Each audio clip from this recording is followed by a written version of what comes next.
అందరికీ జై భీమ్. ప్రతి ఒక్కరూ తెలుసుకోవాల్సిన విషయం ఏంటి అంటే అంబేద్కర్ జయంతి.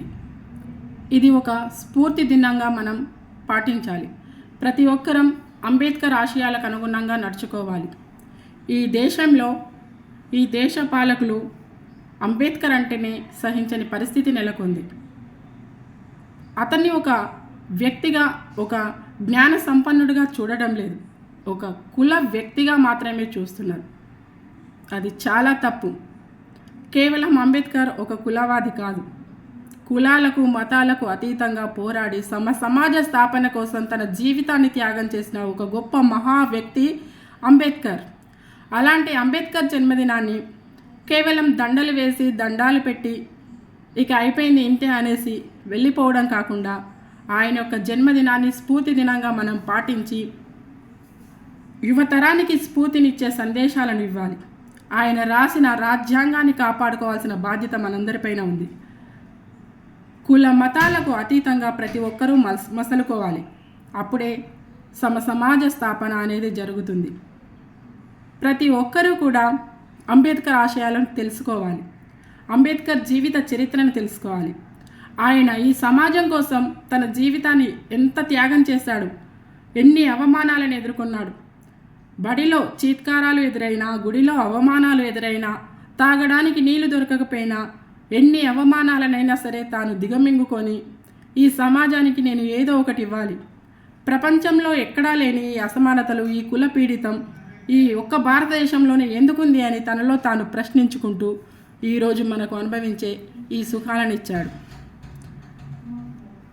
ఒకప్పుడు ఊరి నడి మధ్యలో నడవాలంటేనే దొరలు,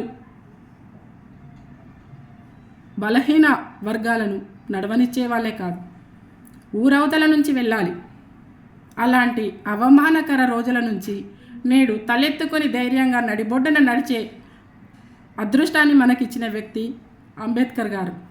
అలాంటి అంబేద్కర్ గారినే ఇప్పుడు మర్చిపోయే రోజులు వచ్చాయి. ఈ దేశ పాలకులకు ఎందుకనో కానీ అంబేద్కర్ అంటే నచ్చట్లేదు. అంబేద్కర్ని ఒక కులం వాడిగా ఎందుకు చూస్తున్నారు? అతను ఒక ప్రపంచ మేధావి. అంత మేధావి ఏ సామాజిక వర్గంలో ఉన్నాడు? అందుకని సామాజిక వర్గపరంగా అతన్ని చూడకండి, ప్రపంచ మేధావిగా చూడండి. ఎవరూ చదవనన్ని డిగ్రీలు ఆ కాలంలోనే చదివి, కొలంబియా యూనివర్సిటీ, లండన్ యూనివర్సిటీలలో చదివి సామాజిక శాస్త్రం, ఆర్థిక శాస్త్రవేత్త, రాజనీతి శాస్త్రాలను అవపోసాన పట్టి భారతదేశానికి ఆర్థిక సంస్కరణలను అందించిన గొప్ప మహా వ్యక్తి అంబేద్కర్ గారు. ఆర్థిక అసమానతలు, ఆర్థిక మాంద్యం ప్రబలిన రోజుల్లో మన దేశానికి ఒక రిజర్వ్ బ్యాంక్ అవసరం అనేది గుర్తించి సూచించడం జరిగింది. ఒక గొప్ప గ్రంథాన్ని రచించి ప్రాబ్లమ్ ఆఫ్ ది రూపీ అని ఆ గ్రంథం ద్వారా ఆర్థిక సంస్కరణలను చేపట్టిన ఒక గొప్ప ఆర్థికవేత్త అంబేద్కర్ గారు. రాజకీయ అసమానతలను రూపుమాపడం కోసం రాజ్యాంగంలో స్త్రీ పురుష భేదం లేకుండా కుల మతాలకు అతీతంగా రాజ్యాంగాన్ని రచించి ప్రతి ఒక్కరూ 18 సంవత్సరాలు నిండిన ప్రతి ఒక్కరికి ఓటు హక్కు కల్పించి రాజ్యాంగం ద్వారా అందరూ కూడా పాలకులయ్యే అవకాశాన్ని కల్పించిన గొప్ప మహా వ్యక్తి డాక్టర్ బిఆర్ అంబేద్కర్ గారు. ఆయన రచించిన రాజ్యాంగం ద్వారా ఈరోజు పదవులను అనుభవిస్తున్న గొప్ప పాలకులు కూడా ఆయనని మర్చిపోతున్నారు. అది విడ్డూరం. వారు ఎక్కడ నుంచి, ఏ స్థానం నుంచి వచ్చి పరిపాలిస్తున్నారో ఒక్కసారి వెనక్కి వెళ్ళి చూసుకోవాలి. నేను ఏ స్థానం నుంచి ఈ స్థానానికి ఎదిగాను, అందుకు కారణం ఎవరు, ఏ విధంగా నేను ఈరోజు ఈ పాలకుడిని అయ్యాననేసి తనలో తాను ప్రశ్నించుకోవాలి. అప్పుడు కదా రాజ్యాంగం విలువ తెలిసేది. కాబట్టి ప్రతి ఒక్కరూ, ముఖ్యంగా యువత, ఈ భారతదేశ యువత రాజ్యాంగాన్ని చదవాలి. సమాజ స్థాపన కోసం తాను ముందడుగు వేయాలి. మతాలలో పడి సమిధలుగా మారి వారి జీవితాలను నాశనం చేసుకోవద్దు. అట్టడుగు వర్గాల వారే మతాలలో చిచ్చులు రేపుతుంటే వాటికి బలైపోతున్నారు. మరెందుకు ఉన్నత వర్గాల వాళ్ళ పిల్లలు ఎందుకు రావట్లేదు ఈ చిచ్చుల్లోకి? వాళ్ళ జీవితాలను ఎందుకు త్యాగం చేయట్లేదు? ఒక్కసారి మిమ్మల్ని మీరు ప్రశ్నించుకోండి. మీ నాయకులు అంటారే, మీ నాయకుల యొక్క పిల్లలు ఎందుకు రావట్లేదు ఈ ఉద్యమాల్లోకి?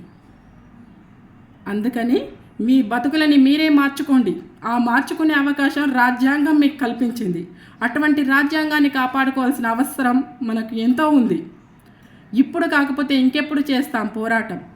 ఇక ముందు చేసే అవకాశం కూడా రాకపోవచ్చు. కాబట్టి కనీసం ఈ జన్మదినాన్నైనా మనం రాజ్యాంగ పోరాటం చేసే ముందుకు అడుగులు వేయాలనేసి నేను కోరుకుంటున్నాను.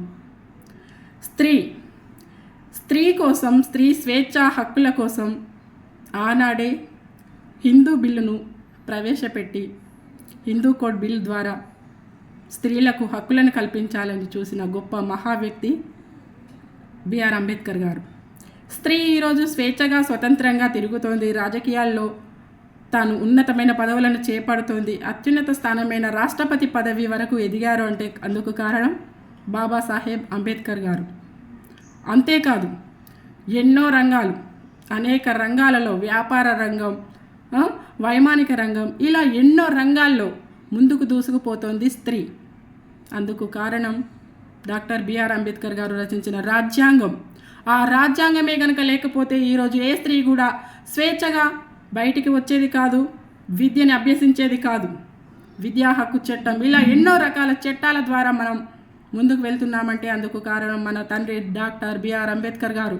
ఆయనకు జన్మాంతం కూడా మనం రుణపడి ఉంటాము. అందరం కూడా నీరాజనాలు అర్పించాలి, ఆయనకు స్ఫూర్తి దినంగా పాటించాలి.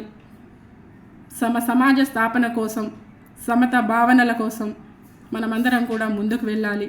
అప్పుడే మనం రాజ్యాంగాన్ని కాపాడుకున్న వారం అవుతాము. ఈ రాజ్యాంగ విలువలని ముందు తరాలకు కూడా అందేలాగా ఉండాలంటే మనందరం కూడా రాజ్యాంగాన్ని రక్షించుకోవాల్సిన బాధ్యత ప్రతి ఒక్కరిపైన ఉంది. కాబట్టి మీరంతా కూడా తరలిరండి, రాజ్యాంగ రక్షణకై పూనుకుందాం, రాజ్యాంగాన్ని కాపాడుకుందాం. జై భీమ్.